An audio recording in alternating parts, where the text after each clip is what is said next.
How to set data limits on your iPhone. Hey everyone, welcome back to another tutorial video. In today's video, I'll show you how you can set data limits on your iPhone. So to do that, first of all, go to settings. After that, you'll have to simply tap on the option cellular. Now, once you're on the cellular, you'll have to tap on the second option, which is cellular data option. Simply tap on it. And then it'll basically provide you three different options: voice and data, low data mode, and limit IP address tracking.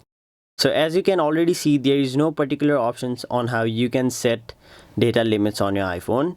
So the closest one you can get to that option is the low data mode. So all you have to do is simply toggle this bar on. And then what low data mode will do is it will simply help reduce cellular data uses. When low data mode is turned on, automatic updates and background tasks such as photos, syncing, etc. will be paused, and then that will somehow limit your data uses.